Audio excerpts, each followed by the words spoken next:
Welcome to Hip Hop Gems TV, man. We back with yet another gem. Got somebody that's very, I want to say, special and near and dear to this space. Got my guy Javi here, man. Peace, bro. How you doing? Peace, man. I'm good, man. How are you? Alive and in the flesh, bro. I'm here. I see you, man. Fair and Loathing, fresh off of that. Word, enjoying it all. Let's go, man. Let's get into a little bit of who you are, man, and how did you jump into this hip-hop space, so to speak?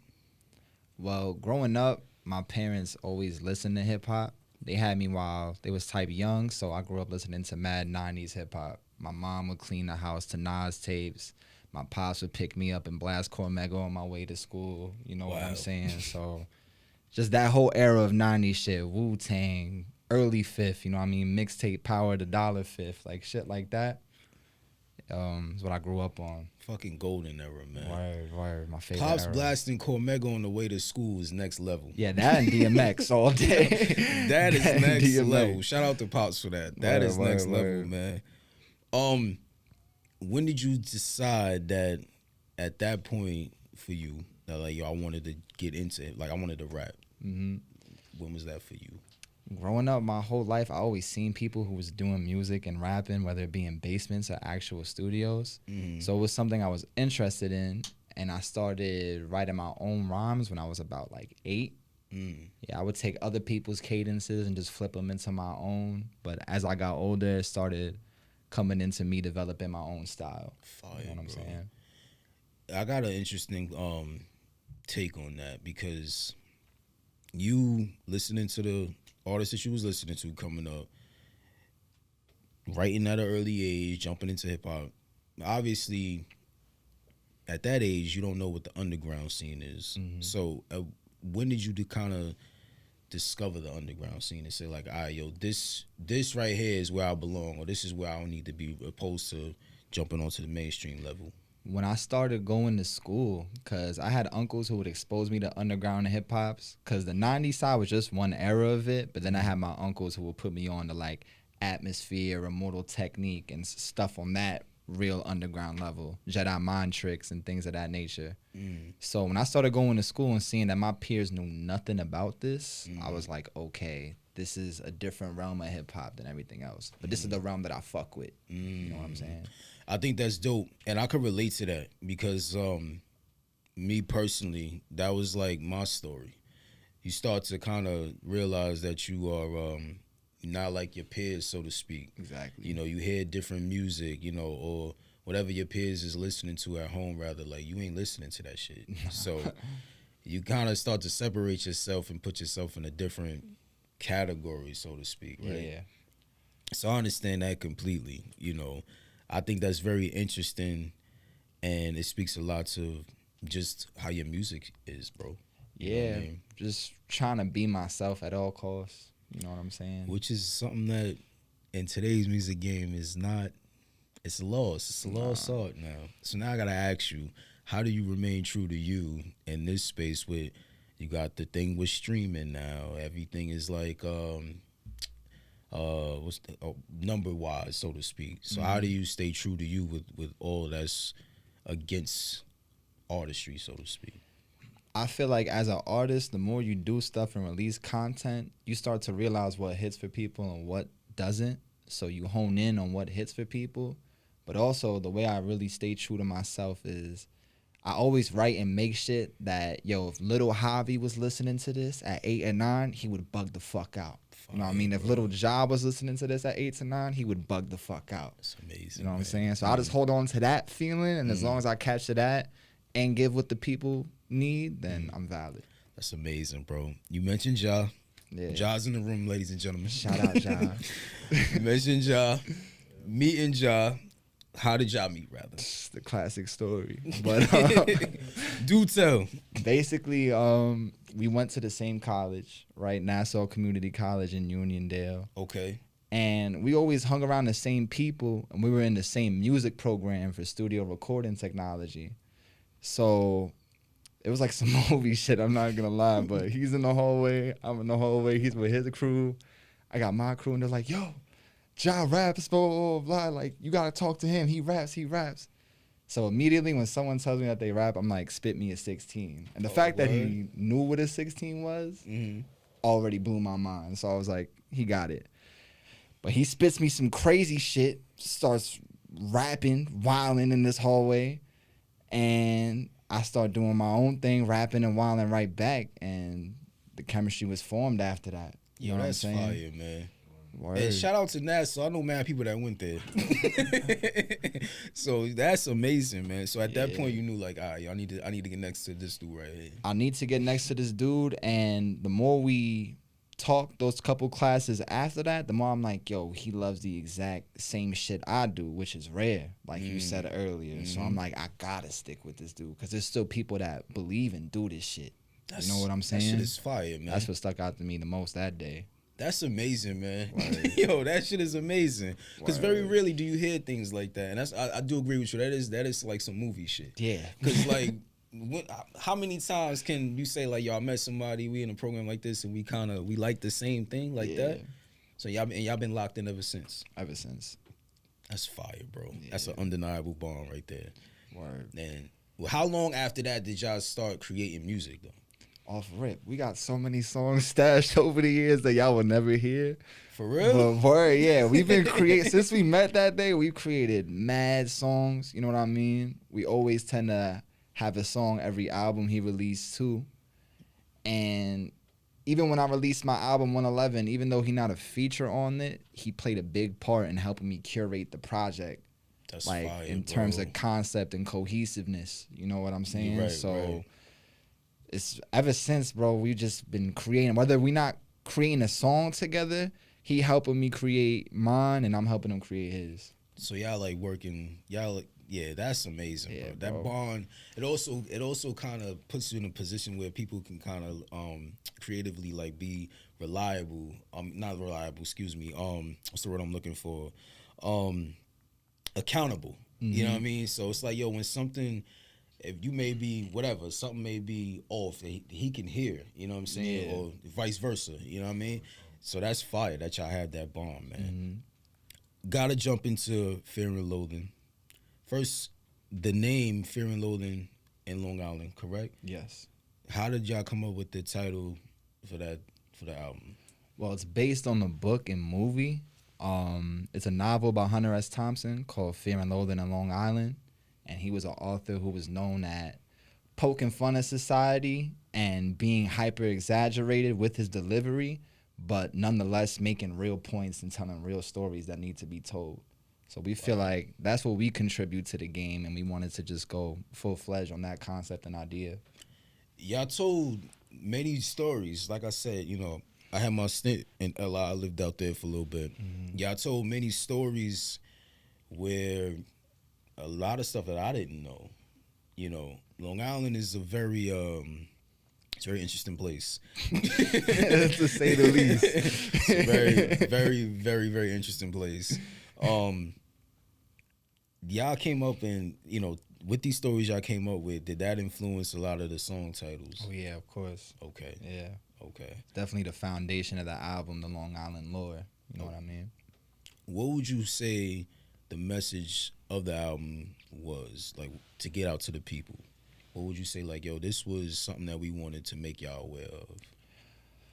Basically, everything ain't what it seems when it comes to the island, because we got the beaches, we got the Hamptons, and all the pretty, beautiful shit that is known for. But there's a whole other side of life that comes with that. You know what I'm saying? And, you know, at one point, Long Island was the heroin capital of the country. See, I didn't know that. At the era that I came up in as well, early 2010s when the opioid crisis first hit. And we still seeing remnants of that today everywhere you go on the island. So shit like that we wanted to elaborate on. You know what I'm saying? See, now you put me on to that. I didn't know that. I didn't know that at all, man. And that's interesting that y'all also took that approach, because not only was it a very amazing piece of art that y'all put out, it was very informative. I let my pops hear it, and he walked away saying the same shit. Shout out to my pops. Pops is a big fan of y'all, by the way. Word, shout out Pops, man. He was just like, yo, y'all let us as the listeners like feel like, okay, damn, I didn't know that. You know what I'm saying? Like, so we walked away informed. you know, as well as like y'all giving us the bars, of course. Mm-hmm. The creative process between you and Ja, but putting that together, how was that?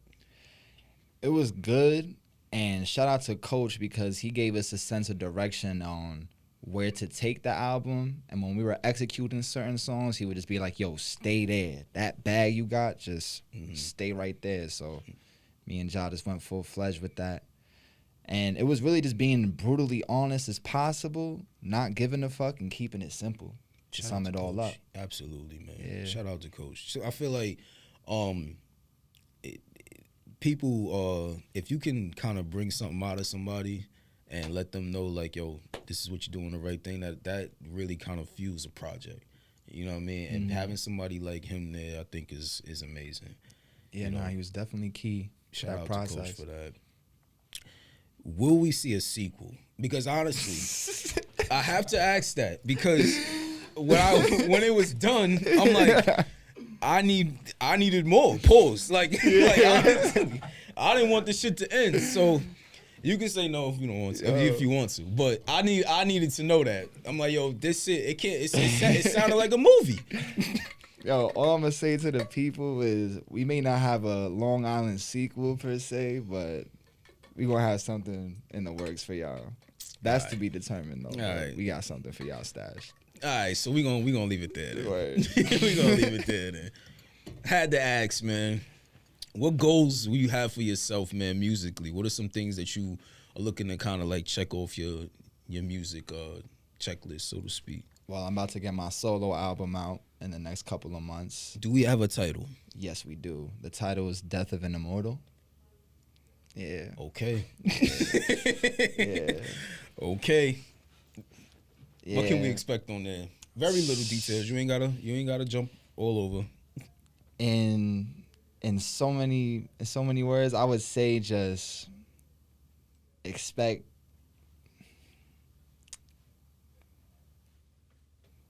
abstract ideas but hard-hitting shit at the end of the day. Just a powerful, cohesive, and abstract experience front to back.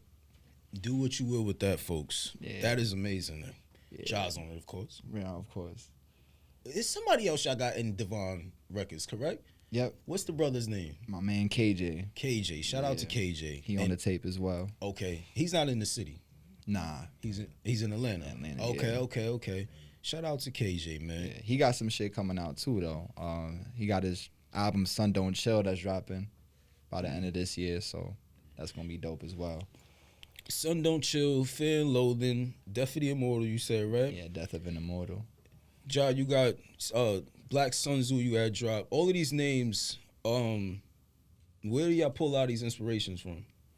Movies, each other, you know what I'm saying? Books. Okay. Anime, everything. Anime, Any form everything. of art, any medium of art, paintings, anime, cinema, we take it. That's fire, man. I asked that, I'm not even going to say him in caps here. The anime world, I am not familiar with at all. My son watch anime, so that's like probably the only thing I come close to it, but that's about it. I cannot tell you shit about anime, but the fighting and stuff like that looks dope. So I think when I listen to a lot of y'all music, and from the anime, from different cinema, things in my personal life that I may watch, I hear that those titles and things like that y'all put together. It's amazing, man. Thank you, bro. I want to get into branding yourself and kind of like cementing yourself in this space, right? Underground hip hop space is growing. You know, it has its people got complaints with certain things, but for the most part, the space is a great space to be in, right? How would you say that you are branding yourself as an individual and as an artist opposed to what everybody else got going on out there? Like I made my earlier point, I'm just being myself to the fullest, and instead of trying to ride a wave or a trend, I'm creating my own. You know what I'm saying? Simple as that. But it's a hard process and trying to figure it out, but once you do, it's definitely rewarding and you can feel it. That's amazing though, because finding your own lane in a space this big, you know, it can be frustrating. Mm-hmm. Some may look at it as like, yo, it's repetitive for some people. A lot of people want, a lot of fans, I feel like in this space want like one particular thing or one particular sound, which is fucking annoying because I feel like as artists, everybody should be able to create freely. Yeah. And if you're a fan of somebody, you should be able to be like, yo, yeah, I ain't like that too tough. But something else might have connect with you. I feel like what connected with me is accepting the fact that they may not get it now, but by the time everyone starts to catch on to what I'm doing or what we're doing, like I'm already gonna be out of here. You know what I'm saying? So I just keep that in my head and ingrained. Just they may not understand now, but they will eventually. I wanted to ask you that actually, because a lot of y'all stuff is very, very complex. There's nothing. You're not listening to that on the first listen like, yo, nah, some niggas killed that shit. Like, you gotta, that's 2-3 listens in a day for me, personally. And then, carry out the week, of course, right? Yeah. At some point, does that ever frustrate you as an artist that certain people are not catching on right away? It used to, but now I'm entering a phase where you realize it don't gotta connect with everybody. If it ain't for you, it ain't for you. But I know who it's for, and I'm gonna continue to feed those people. You know what I'm saying? Simple as that. Enough said there, Javi. Word up. I think that's again, it goes back to just being you, being originality. Also with connecting. I think we forget. I think as fans, I think a lot of people don't realize how difficult a lot of this shit can really be. And, y'all, for me, I got a different appreciation because I don't know how to get in the booth and rap, of course, but I know how frustrating it can be to kind of do something and like not have it, not people gravitate to it, or rather it be like, yo, this shit ain't for everybody. It's for those who's gonna, get it specifically. So I understand that, and I feel like as fans, man, I think that people gotta start giving things a chance, man. Right. And a lot of the, I say this, but it's true, but a lot of the older niggas need to start. I see you say this shit, Ja. Actually, a lot of people need to quit with the fucking bullshit of like, yo, the young niggas ain't doing certain things. That shit is wild corny. And the message that y'all putting out there to all the old niggas out there, whatever fucking camera I gotta look into, but the message that y'all putting out there is dangerous because you not only are you fucking putting everybody in a box, you also are not giving things a chance. You got 2 brothers here, or 3 counting the third member of Devon. You guys are young, y'all putting on, and y'all got the sound is amazing. It's love, bro. You know what I mean? Of course, man. When you come on HHG, you gonna get the real. I don't even listen.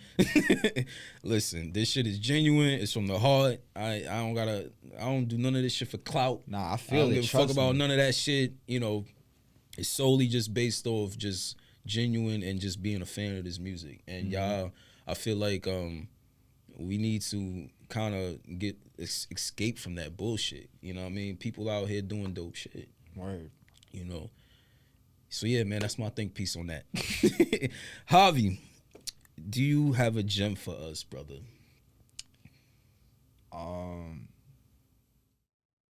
gem for y'all is just gonna be, just keep doing you, be yourself to the fullest, and fuck everybody who tell you otherwise.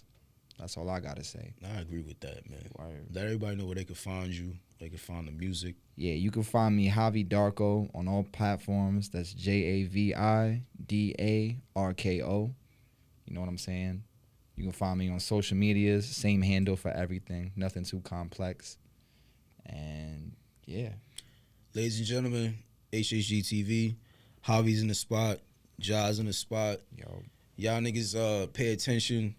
And if you lost by now, man, I don't really know what to tell y'all, man. Because the train is gonna keep moving.